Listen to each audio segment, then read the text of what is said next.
سر، سب سے پہلا جو ہمارا سوال ہے کہ آپ پرو ریکٹر ہیں NCBA Alhamra university Bahawalpur campus کے. اس کے پیچھے ویژن کیا تھا اس کو اسٹیبلش کرنے کا، اور آپ کے خیال میں کون سی ایسی چیز ہے NCBA کی جو اس کو دوسرے اداروں خاص طور پر پبلک یونیورسٹی سے امتیاز دیتی ہے، یا اس کی کوئی ڈسٹنکشن ہے؟ ہمیں سب بڑی مہربانی آپ کی، آپ نے مجھے موقع دیا کہ میں کچھ دل کی باتیں آپ کے ساتھ کروں. جی زندگی میں گزار چکا ہوں، 74 ایئرس کا ہو چکا ہوں، ماشاء اللہ. اور میرا پیشن تعلیم رہا ہے. میں جہاں بھی گیا ہوں وہاں پڑھایا ہے، ریسرچ کی ہے، اور دنیا کے کوئی 23 ملکوں میں گیا ہوں، 5-6 میں کافی طویل عرصہ رہا ہوں، اور وہاں اگر مجھے موقع ملا ہے تو میں نے پڑھایا ہے، اور اگر مجھے یہ موقع نہیں ملا تو میں نے پڑھانے والوں کو دیکھا ہے، پڑھنے والوں کو دیکھا ہے، اور ہر دفعہ کمپیئر کیا ہے کہ یہ چیز، یہ سچویشن، یہ کیفیت، یہ پڑھانے کا انداز اگر میرے ملک میں ہو تو کیسا ہو. ہمیشہ سوچا، اور سوچنے کے بعد کچھ چیزیں طے کی. اس کا نتیجہ یہ نکلا کہ پاکستان جب میں آیا تو اس کے تھوڑے عرصے کے بعد HEC نے ایک پروگرام شروع کیا اساتذہ کی ٹریننگ کا. یہ 1905 میں انہوں نے شروع کیا، اور 2005 میں انہوں نے شروع کیا، اور اس کو شروع کرنے کے جو 5-6 مرکزی لوگ تھے اس میں شامل تھا. اور اس وقت میری جو اصل خواہش تھی وہ یہ تھی کہ میں اپنے ملک کی تعلیم کو انٹرنیشنل لیول پر دیکھنا چاہتا ہوں. اس کے لیے جہاں حکومت کا کنٹریبیوشن ہے، نصاب کا کنٹریبیوشن ہے، ادارے کا کنٹریبیوشن ہے، وہاں استاد کا کنٹریبیوشن کیا ہونا چاہیے. اس کے لیے ہم نے پلاننگ کی.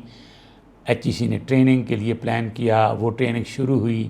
آج کوئی 25,000 سے زیادہ اساتذہ کو HEC ٹریننگ دے چکی ہے، اور میں اس میں ایک مرکزی ٹرینر کے طور پر کام کرتا رہا ہوں. ابھی جو ٹریننگ ہوئی ہیں جس میں کہ انہوں نے 72 یونیورسٹیوں کے لوگوں کو ٹریننگ دی ہے، اس میں 6-7 میں نے بھی جا کر ٹریننگ دی. اس کا کیا فائدہ ہے مجھے کہ میں پاکستان میں اساتذہ کی ورائٹی کو سمجھتا ہوں، ان کے مسائل کو دیکھتا ہوں، اور اس کے بعد کوشش کرتا ہوں کہ بتا سکوں کہ ان کا اصل مسئلہ یہ ہے، اس کو حل کرو. جیسے پاکستان میں ڈگری ایک تصور ہے کہ ڈگری مل جائے. دنیا میں یہ تصور ختم ہو گیا کہ ڈگری، وہ کہتے ہیں آپ کے پاس نالج کیا ہے، اسکل کیا ہے، آپ کا ایٹیچیوڈ کیا ہے، آپ میں پوٹینشیل کیا ہے، اور کیا یہی مجھے چاہیے جو آپ کے پاس ہے. تو دنیا کی پریورٹی بدل گئی. تو میں عام طور پر لوگوں کو پڑھاتا ہوں کہ آپ ماضی میں نہ سوچیں، 21ویں صدی سے بھی آگے جا کے سوچیں. تو اس کی کوشش میں کرتا رہتا ہوں. اور NCBA جب آیا تو مجھے موقع ملا پورا کہ میں اب اپنے طور پر یہاں پر تعلیم جیسی چاہوں ویسی کر دوں. پبلک سیکٹر یونیورسٹی میں مسئلہ تھا کہ جو اوپر سے پالیسی آئی ہے آپ نے ویسا کرنا ہے، لیکن یہاں پر مجھے موقع تھا. تو پہلی چیز جو میں نے سوچی کہ یہاں آنے والا ایک شخص جو ہے اس کو میں نے 3 پہلوؤں سے کامل تو نہیں بنا سکتا، لیکن اسے مکمل ہونے کے قریب ترین کرنا ہے. میں نے ایک اس کا نالج کرنا ہے. میں نے اس پر تو زیرو ٹالرنس ہے. جس کے پاس نالج نہیں ہے وہ دنیا میں کامیاب ہو نہیں سکتا. اس کے ساتھ اب 21ویں صدی میں اسکل ہے. جس کے پاس اسکل ہے، میں بہت کہوں کہ میں آفس مینیج کر سکتا ہوں، لیکن میں اس کو عملی طور پر کر بھی سکتا ہوں کہ نہیں، میرا اسکل چاہیے. تو نالج اینڈ اسکل. دوسری چیز جو میں نے کمی دیکھی پاکستان میں، لوگوں کے رویے اچھے نہیں ہیں. غصہ ہے، جھنجھلاہٹ ہے، کانفلکٹ ہے، کام نہ کرنے کا جذبہ زیادہ ہے. تو ہمارا ایٹیچیوڈ پازیٹیو نہیں ہے. تو میری کوشش تھی کہ نالج اور اسکل کے ساتھ ان کا ایٹیچیوڈ بناؤں. اور تیسری چیز جس پر میں فوکس کرنا چاہتا ہوں، آج بھی کرتا ہوں، ہر ایک کو انفرادی طور پر دیکھتا ہوں، وہ اس کی پرسنالٹی ہے. چونکہ میں سمجھتا ہوں کہ نالج اینڈ اسکل گو کہ ہم سارے کہتے ہیں ترجیح ہے، لیکن انسان سب سے پہلے اپنی پرسنالٹی سے نظر آتا ہے، پھر اپنے ایٹیچیوڈ سے ملٹیپلائی کرتا ہے اسے. نالج اینڈ اسکل تیسرے درجے پر اس کا جانا جاتا ہے. یہ میری بنیاد ہے NCBA میں، اور میں اس پر کوشش کرتا رہا ہوں جب سے آیا ہوں. دعویٰ تو نہیں کرتا کہ میں کامیاب ہوا، لیکن اچھی بات یہ ہے کہ میں ناکام بھی نہیں ہوا. اب یہ آپ کا ویژن ہے، مشن ہے، آپ چاہتے ہیں کہ یہ ساری چیزیں بہتر ہوں جو آپ نے مسائل بیان کیے. اس کے لیے آپ کو بہت اچھی فیکلٹی اور بہت اچھی ایڈمنسٹریشن بھی چاہیے ہوتی ہے. تو جب آپ as a pro rector NCBA میں ہائرنگ کرتے ہیں فیکلٹی کی یا ایڈمنسٹریشن اسٹاف کی، تو اس کا کیا کرائٹیریا رکھتے ہیں؟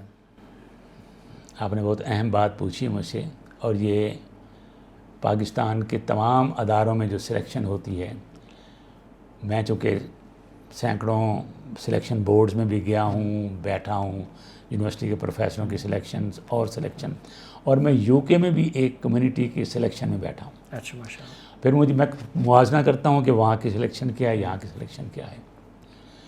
ایک تو یہ ہے کہ یہاں پر، جس پر میں آج کل بہت ریسرچ کر رہا ہوں، کہ required skills and acquired skills میں بڑا گیپ ہے۔ بہت گیپ ہے، ٹھیک ہے۔ جو گریجویٹ یا پوسٹ گریجویٹ ہولڈر ایک ایکوائرڈ سکلز لے کے آتا ہے، وہ مارکیٹ میں یا تو چاہیے نہیں یا آؤٹ ڈیٹڈ ہیں۔ آؤٹ ڈیٹڈ، ٹھیک ہے۔ اب ہمارے جو پلانر ہیں ایجوکیشن کے، ایون HEC بھی جو کریکولم بنا کے دیتی ہے، وہ گو کہ اس میں لبرٹی رکھتی ہے کہ آپ خود کریں، لیکن لوگ اسے منوان مانتے ہیں، ٹھیک ہے۔ اپنی نیڈ نہیں دیکھتے کہ ان کے ایریے کی نیڈ کیا ہے، ان کی انڈسٹری کی نیڈ کیا ہے، اور فیوچر میں یہ نیڈ بدلتی کیسے جا رہی ہے، یہ نہیں دیکھتے۔ لہٰذا آج سے 20 سال پہلے جو کورس پڑھائے جا رہے تھے، آج بھی وہی پڑھائے جا رہے ہیں۔ نتیجہ کیا ہے؟ جو جاب دینے والا ہے اس کو تو چاہیے وہ بندہ جو اس کی ہیلپ کرے۔ وہ جب پوچھتا ہے کہ فلاں چیز پتہ ہے، نہیں پتہ۔ اگر کسی کو میں یہ بڑا پڑھا دوں کہ بھئی بزنس میں مارکیٹنگ کرنی ہوتی ہے، کوئی مجھ سے تھیوری نہیں پوچھے گا کہ مارکیٹنگ کی تھیریز کیا ہیں، مارکیٹنگ کے کون کون سے رولز ہیں۔ مجھ سے کوئی پوچھے گا کہ یہ سچویشن ہے، یہ میرا بزنس ہے، اس میں نے اپنی مارکیٹ اچھی کرنا، بتاؤ کیسے کرو گے۔ اب اسے پریکٹیکل چیزوں کا پتہ ہے تو پھر تو وہ بتائے گا۔ ورنہ میرا ساتھ کیا ہوا کہ میں نے ایک بار 3 ٹیچرز کی سلیکشن کرنی تھی، اور میرے پاس کوئی 800 سے زیادہ اپلیکیشنیں تھیں۔ میں دکھ کے ساتھ یہ بات کہنا چاہتا ہوں کہ جو میرے پاس سکل سیٹ تھے، میں ان پر ان سے پوچھتا تھا، ایک بھی شخص اس پر پورا نہیں اترا۔ مجھے دکھ ہوا۔ میں نے تمام کا انٹرویو کیا، اور 3 مرحلوں میں کیا۔ پہلے جنرل گروپ میں بٹھا کر کیا، پھر ایک ٹیم کے ساتھ بیٹھ کر کیا، پھر 1 to 1 کیا۔ لیکن وہ ان کا مسئلہ کیا تھا؟ ذہین تھے، صلاحیت بھی رکھتے تھے، لیکن جو ریکوائرڈ سکل تھا وہ ان کے پاس نہیں تھا، اور جو ایکوائرڈ سکل تھا اس کی ہمیں ضرورت نہیں تھی۔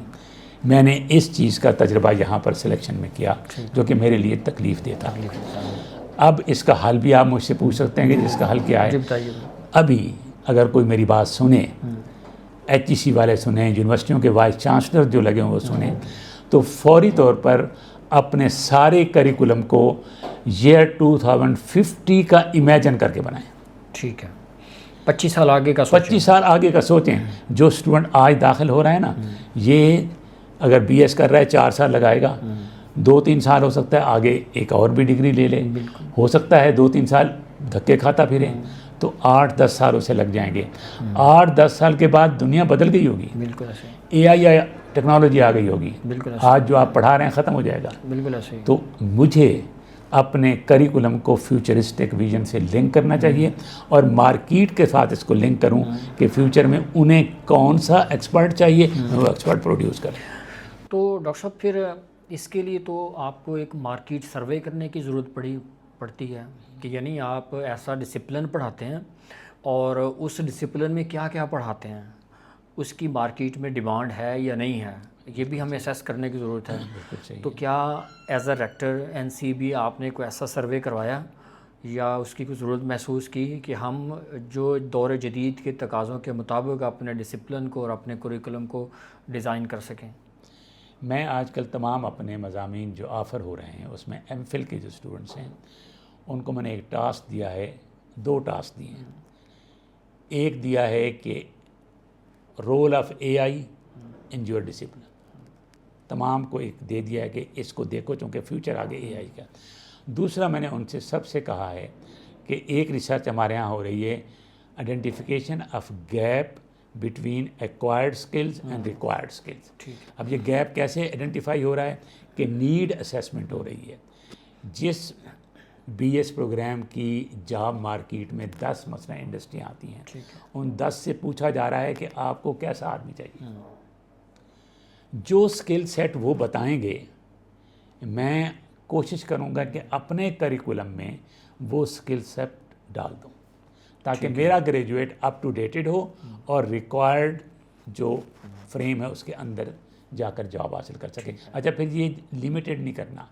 اب اس کے لیے میرے پاس وسائل کم ہیں. یہ تو پاکستان لیول پر سوچنا چاہیے کہ جاب مارکیٹ اب صرف بہاولپور نہیں ہے, ٹھیک ہے, پاکستان نہیں ہے, ساؤتھ ایشیا نہیں, پوری دنیا ہے. بالکل ایسے ہی. اب چونکہ گلوبل مارکیٹ بن گئی ہے تو ہمارا گریجویٹ جو ہے اس کو میں نے تیار گلوبل مارکیٹ کے لیے کرنا. پاکستان کا ریفرنس نہیں, اسے میں گلوبل مارکیٹ کے جو ریکوائرمنٹس ہیں وہ ساری اس میں ڈالوں گا تو وہ زندگی کامیاب گزارے گا. تو یہ ایک چیلنج تو ہے, لیکن اگر اس پر پوری قوم تیار کر ہو, سارے مل کر کام کریں, جلدی ہو جائے گا. میں انڈیویجول کرتا رہوں گا تو پتہ نہیں کتنا اثر دیر لگ جائے گی.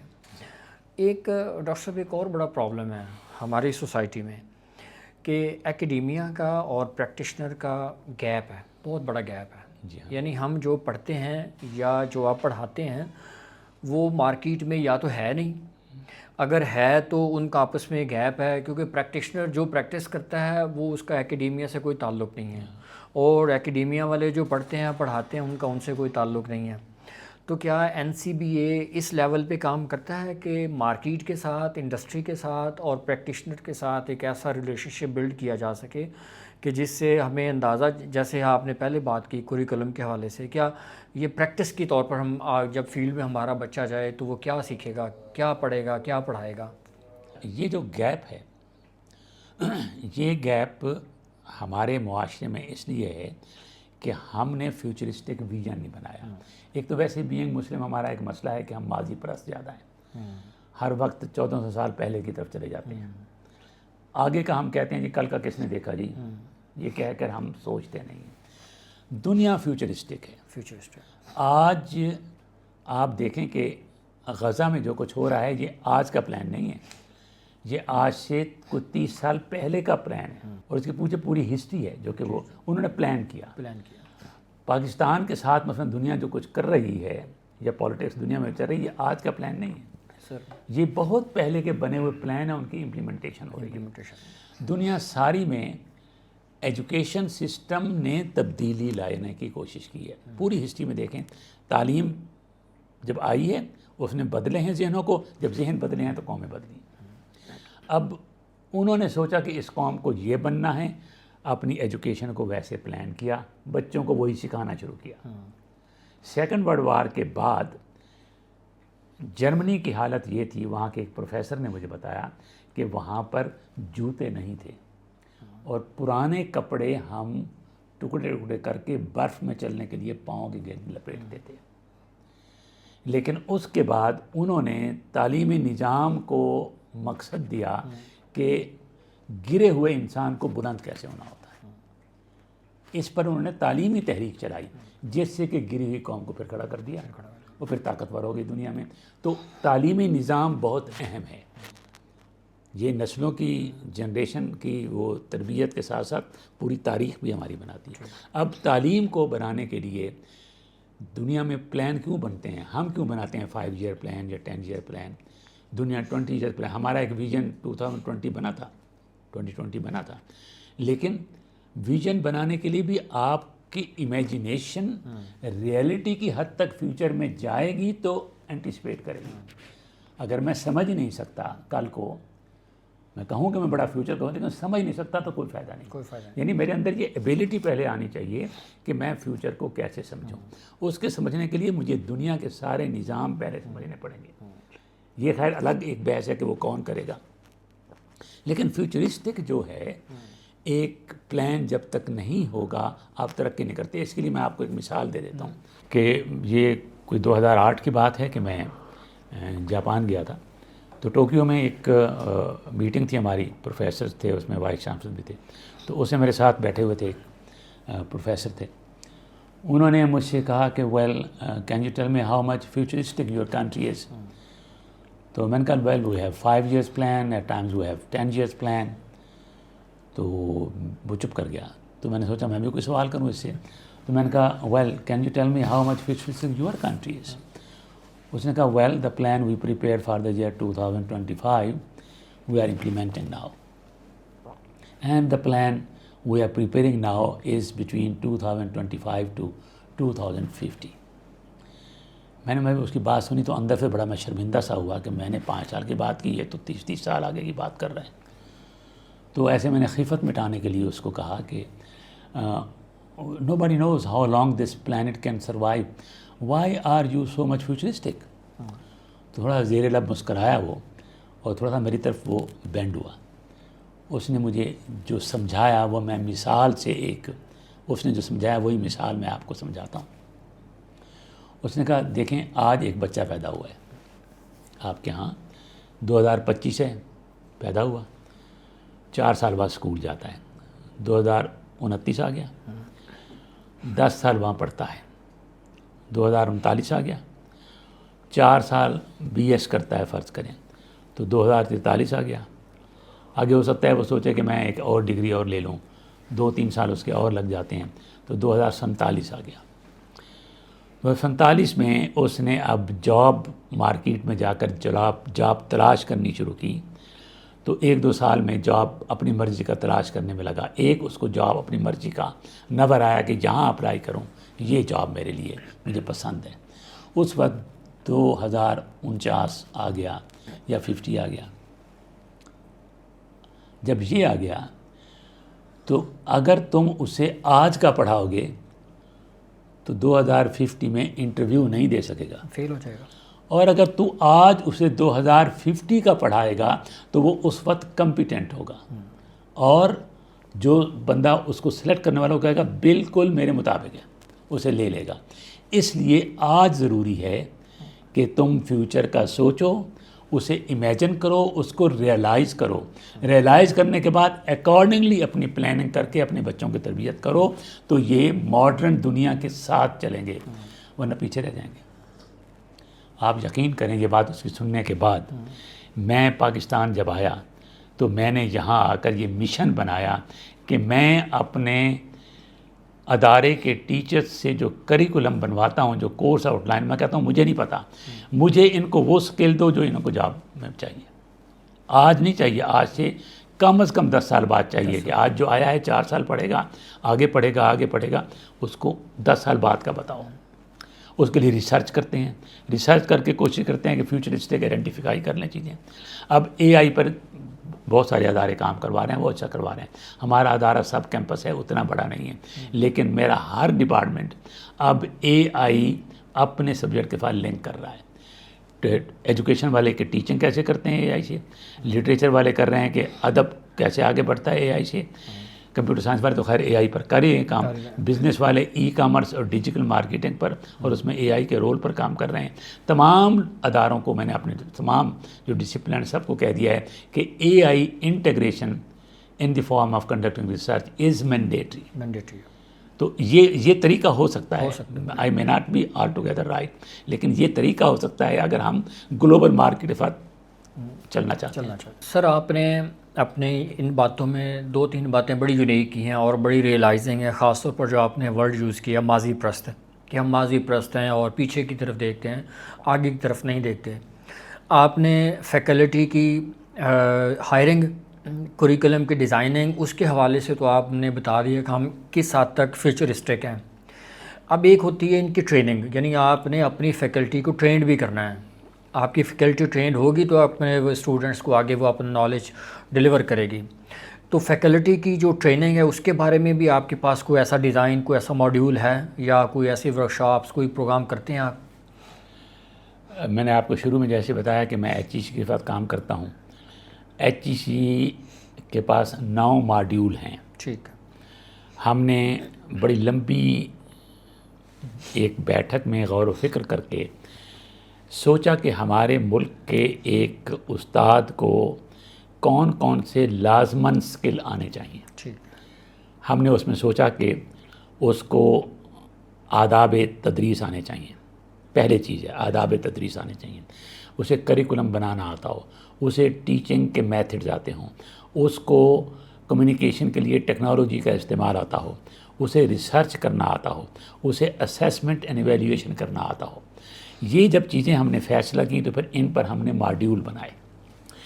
ٹیچنگ ایز اے پروفیشن کا جو ماڈیول ہے HEC کا وہ میں نے لکھا ہے، اور جو پورے پاکستان میں جو ٹریننگ ہوتی ہے اس میں وہ پہلا ماڈیول ہوتا ہے جس میں فوکس اس بات پر ہے کہ آپ استاد لگ گئے، بائی چانس لگ گئے ہیں یا بائی چوائس لگ گئے ہیں، یہ تو ہو گیا۔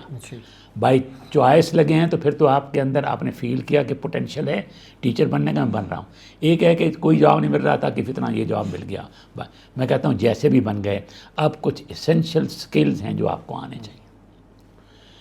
اس میں ایک بات کہتا ہوں ٹیچر کو کہ understanding of self and surroundings basic چیز ہے، خود کو جانو اور پہچانو اور اپنے ارد گرد کو جانو اور پہچانو۔ جس نے یہ کر لیا وہ علم ٹرانسفر کرے گا، کیونکہ علم صرف میں نے ایک چیز کا ٹرانسفر نہیں کرنا۔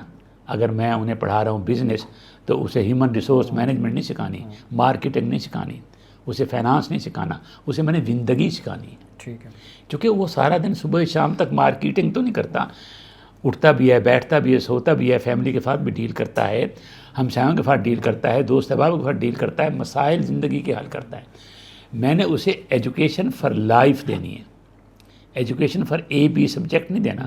یہ سبجیکٹ کیوں بنے کہ پہلے تو دنیا میں دیکھیں نا، افلاطون تھا، ارسطو تھا، علم کی تقسیم نہیں تھی، فلسفہ تھا اور فلسفے میں ہر علم شامل تھا۔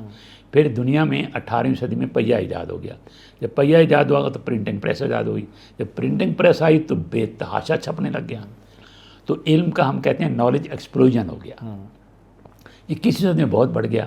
تو پھر یہ کسی کے بس میں نہیں تھا کہ وہ سارا علم ایک آدمی حاصل کرے، لہذا اس کی برانچز بنا دی گئیں کہ چلو تھوڑا تھوڑا کر کے لوگ حاصل کریں، تو وہ برانچز بنی۔ لیکن اس کا مطلب دنیا نے یہ نہیں رکھا کہ بس صرف برانچ سیکھ لو باقی زندگی سے کنارہ کش۔ دنیا یہ کہتی ہے کہ ایجوکیشن فار لائف ہے، ہر چیز سکھاؤ، پرسنالٹی بناؤ، ایٹیچیوڈ بناؤ، تھنکنگ بناؤ، اس کو سب سے زیادہ فلوسافیکل ایٹیچیوڈ دو، چونکہ فلوسافیکل ایٹیچیوڈ وہ ہے کہ یہ کیا ہے، کیوں ہے، کیسے ہے، 3 سوالوں کا جواب ہے۔ یہ جب نہیں آئے گا، آپ دیکھیں ایم فل کیا ہے، ماسٹر آف فلاسفی، PhD کیا ہے، ڈاکٹریٹ آف فلاسفی۔ کیوں کہا گیا ہے فلاسفی؟ کیونکہ فلاسفی مینس فلوسافیکل تھنکنگ۔ میرے طالب علم کو اگر فلوسافیکل تھنکنگ آ جائے تو وہ سیلف لرنر ہے، ہمیشہ سیکھ لے گا، ہر چیز پہ سوال کرے گا، جواب لے لے گا، سوچے گا، جواب آ جائے گا، وہ خود بخود سیکھے گا، ڈیپینڈنٹ نہیں ہوگا۔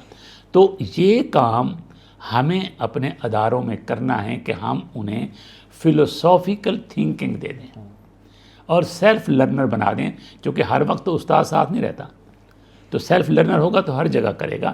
یہ کام ہم نے اسے سکھانا ہے، اس کی کوشش کرنی ہے، اور یہ کوشش استاد نے کرنی ہے۔ اب ٹیچنگ ایز اے پروفیشن میں ہم نے استاد کو یہ سکھایا کہ تم نے اس کو ایجوکیشن فار لائف دینی کیسے ہے، ساری پھر ڈیٹیل اس میں ہے۔ اور اس میں ایک بڑا اچھا میں نے اس میں ایک نکالا تھا محنت کر کے کہ comparison between 20th and 21st century, اس میں کوئی 33 آسپیکٹس لیے تھے ایجوکیشن کے۔ مثلا 20th سینچری میں تھا فوکس تھا ٹیچر، 21st سینچری میں فوکس ہے اسٹوڈنٹ۔ ٹھیک ہے، اب ساری چیز اس کو سامنے رکھ کے کی جائے گی، پہلے ٹیچر کو رکھا جاتا تھا۔ اتنا بڑا ڈفرینس، ہاں، یعنی یہ بیسیکلی شفٹ ہو گیا ہے، شفٹ ہو گیا۔ تو یہ چیز ہم ٹیچنگ کی سمجھاتے ہیں۔ چونکہ میں خود HEC کا ٹرینر ہوں تو اپنے کیمپس کے تمام ٹیچرز کی ٹریننگ خود کرتا ہوں۔ ماشاء اللہ جی ڈاکٹر صاحب، آپ کا ویژن بڑا براڈر اور بڑا دلچسپ ہے، اچھا لگا آپ سے بات کر کے۔ لیکن ایک سوال ہے بڑا امپورٹنٹ، ہر بندہ پوچھ سکتا ہے کہ آپ ایز اے ریکٹر NCBA میں آپ ویکینڈ کلاسز انٹروڈیوس کروا چکے ہیں، اور ایوننگ، یعنی ایک تھوڑے سے ٹائم میں آپ ایک اسٹوڈنٹ کو کیسے فلاسفیکل بنا سکتے ہیں، اس کو کیسے آپ ایک ایمرجنگ ٹرینڈ کے ساتھ چلا سکتے ہیں، آپ کس طرح اس کو اچھا ٹیچر بنا سکتے ہیں، کس طرح آپ اچھی لائف گزارنے والا بنا سکتے ہیں، یہ چیزیں مشکل ہیں۔ تب آپ کی باتوں سے ایک سوال نکلتا ہے اور بڑا امپورٹنٹ کوشچن ہے کہ آپ چاہتے ہیں کہ آپ کا اسٹوڈنٹ، آپ کا ٹیچر فلاسفیکل ہو، وہ ماڈرن ٹرینڈز کے ساتھ چلے، آگے آنے والے وقتوں کو جان سکے، یعنی فیوچرسٹک ہو۔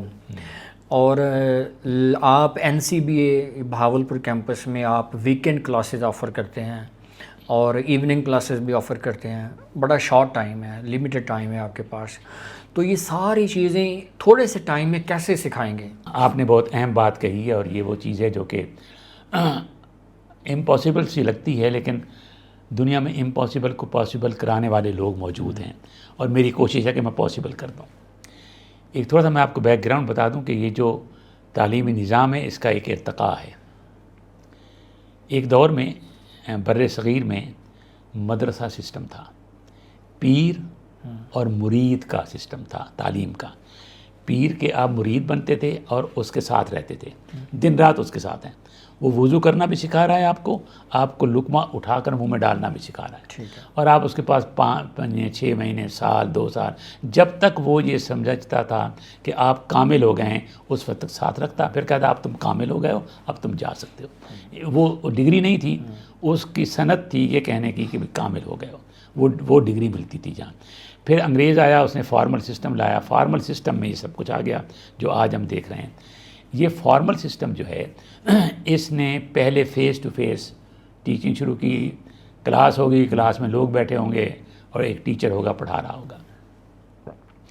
پھر 20ویں صدی کے آخر میں ٹیکنالوجی آنے لگ گئی. پہلے بورڈ تھا, پھر الیکٹرک بورڈ آ گیا, اس کے بعد ملٹی میڈیا آ گیا, اس کے بعد ہمارے پاس واٹس ایپ آ گیا, آن لائن آ گیا, یہ چیزیں آ گئیں. تو تبدیلی آ گئی. کمیونیکیشن جو ہماری تھی وہ فیس ٹو فیس سے اور بھی ایکسپینڈ ہو گئی. جب ایکسپینڈ ہوئی تو دنیا نے تو اس کو فوراً اڈاپٹ کیا. آپ حیران ہوں گے کہ میں آپ سے جو بات کر رہا ہوں وہ کر رہا ہوں 1984 کی. میں اس وقت پی ایچ ڈی کر رہا تھا یو کے میں. 82 سے لے کر 87 تک میں وہاں رہا. تو 84 میں ایک یونیورسٹی, سیلفرڈ یونیورسٹی, میں اس میں مجھے پروفیسر لے گئے. تو میں جب وہاں گیا تو وہاں ایک کلاس ہو رہی تھی, مجھے کلاس میں لے گئے. وہ ایک بہت بڑا ہال تھا, اس کے اندر بہت بڑی وائڈ اسکرین لگی ہوئی تھی, بہت بڑی اسکرین, اور وہ اسکرین پر کلاس ہو رہی تھی. میں نے پروفیسر سے کہا کہ یہ کیا ہو رہا ہے؟ اس نے کہا کلاس ہو رہی ہے. میں نے کہا کہاں ہو رہی ہے؟ کہنے لگا یہ سامنے جو لوگ بیٹھے ہیں اسکرین پہ یہ کلاس پڑھ رہے ہیں. میں نے کہا یہ اسکرین پہ پڑھ رہے ہیں, فزیکلی تو نظر نہیں آ رہا ہے. انہوں نے کہا یہ فزیکلی نظر آ رہے ہیں, بیٹھے کسی اور جگہ. میں نے کہا کہاں بیٹھے ہیں؟ انہوں نے کہا دبئی بیٹھے ہیں. میں نے کہا یہ کلاس یہاں سے دبئی ہو رہی ہے؟ انہوں نے کہا ہاں دبئی ہو رہی ہے. اچھا, میں شوق سے سننے لگ گیا. سوال و جواب بھی ہو رہا ہے, لیکچر بھی ہو رہا ہے, ڈسکشن بھی ہو رہی ہے, سب کچھ جس طرح فیس ٹو فیس ہو رہا ہوتا ہے بالکل ویسے ہو رہا تھا. کلاس ختم ہو گئی. میں نے اس پروفیسر کو بڑا اپریشیٹ کیا. میں نے کہا can you give me some idea about it? اس نے کہا بھائی یہ آن لائن سسٹم ہے, ہم فیس ٹو فیس سسٹم سے آن لائن سسٹم میں شفٹ ہو گئے ہیں, چونکہ دنیا کا ہر شخص فزیکلی ایک جگہ پر پریزنٹ نہیں ہو سکتا. 30 سال پہلے کی بات, یہ 30 سال پہلے کی بات کر رہا ہوں کہ اس نے کہا کہ یہ دنیا میں انسان کے لیے مسئلہ ہے کہ وہ فزیکلی کہیں جائے. تو آج کل یہ فیسلٹی جب آ گئی ہے تو کیا ضرورت ہے آئے, تو جتنا ٹائم ضائع کرے گا اس سے بچت نہ کر لے. آپ یہ دیکھیں کہ جب میں پھر 1998 میں گیا ہوں یو ایس اے, تو میرا ایک ریلیٹیو ہیں, ان کو منڈے کو صبح میں نے کہا کہ آپ آفس نہیں جا رہے ہیں؟ اس نے کون سا آفس؟ میں نے کہا آپ تو وہ فائزر کمپنی میں جاب کرتا تھا. میں نے کہا آپ گئے نہیں؟ اس نے کہا یہی میرا آفس ہے, میں نے یہی کام کرنا ہے. میں نے کہا کیوں؟ اس نے کہا ہماری کمپنی نے اپنا آفس بند کر دیا ہے, آپ کو کہا ہے کہ گھر میں رہو, اور ہماری تنخواہ بھی بڑھا دی ہے, لیکن صبح ہمیں ٹاسک مل جاتا ہے اور شام کو 5 بجے میٹنگ میں رپورٹ کرنا ہوتا ہے کہ یہ کام میں نے کر دیا. ٹھیک ہے. اس سے ان کا سارا بچت ہو رہی ہے, ان کی جتنا ان کے بہت بڑی بلڈنگ کو کے خرچے تھے بچت ہو رہی ہیں. ہمارا پیٹرول جو ہے وہ نہیں لگ رہا ہے, ہمارا ٹائم بچ رہا ہے. وہ جو 1 گھنٹہ آنے جانے کا لگتا تھا اس کی بچت ہو گئی ہے. وہ کہتے ہیں یہ آپ کی بچت ہے, آپ کو ہم پیسے بھی زیادہ دیتے ہیں لیکن آپ ہمیں آؤٹ پٹ دیں گے.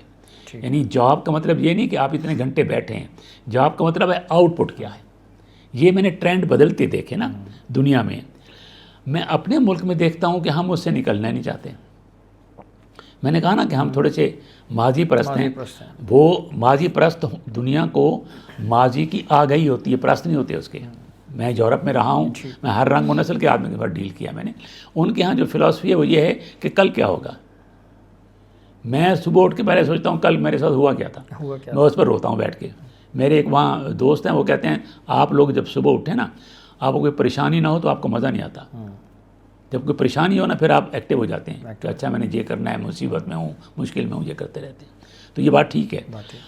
ہم ان چیزوں پر سوچتے ہیں، وہ سوچتے ہیں کل کیا ہونا ہے اور اس کے مطابق فوراً اڈاپٹ کرتے ہیں. ہم کوئی بات نہیں کرتے. ایک تو ہمارے ہاں اللہ رحم کرے، میں یعنی بڑی بات نہیں کرنا، معافی چاہتا ہوں لوگوں سے، لیکن ایک ہے کتاب فتاوی عالمگیری.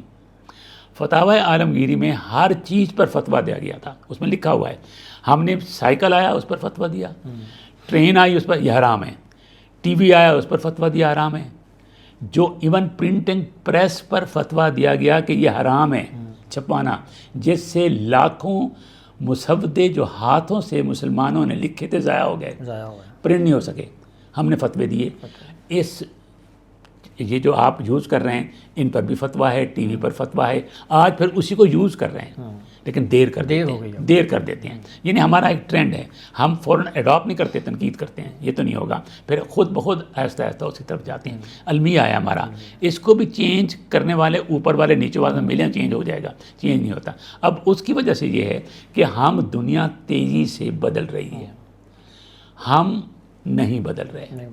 وہ جو گیپ ہے ہمارا، پہلے اتنا تھا، اب وہ یوں جا رہے ہیں تو ہم پیچھے ہوتے جا رہے ہیں اور تیز ہوتے جا رہے ہیں اور ادھر نکلتے جا رہے ہیں. وہ اب جب یہ سچویشن آ رہی ہے تو ہم ہر لحاظ سے پیچھے جا رہے ہیں. اگر آپ دیکھیں اس کو کوئی ریئلائز کرے، جو اس ملک میں، میں نہیں کہتا حکومت کرے، میں کہتا ہوں جو اہل دماغ ہیں وہ کہاں ہیں، وہ اکٹھے ہو جائیں. اس ملک میں ایک فورم بنا لیں، آن لائن بنا لیں، آن لائن فورم، کہیں پیسے کے لیے آن لائن بنا لیں. اور کیوں نہیں اس پر گفتگو کرتے، واٹس ایپ پہ ہر قسم کے میسج فارورڈ کرتے ہیں. یہ کیوں نہیں کرتے کہ آئیں اس کا حل نکالیں، کہیں نہ حل نکالیں. کچھ تو برین بتائیں گے حل، وہ حل آپ گورنمنٹ کو دو، کسی کو دیں، کچھ تو ہو جائے گا. یعنی ہم وہ نہیں کرتے. اس کی وجہ سے کیا ہے کہ ہم فیوچر کی پلاننگ نہ ویژن کرتے ہیں نہ سوچتے ہیں اس کو. اس کے لیے پہلے تو ہمارے ہاں کچھ صورتحال تھی کہ 5 ایئر پلان بن رہے تھے، 5 سال کا سوچ لیا. اب وہ بھی ہمارے ہاں ختم ہو گئے.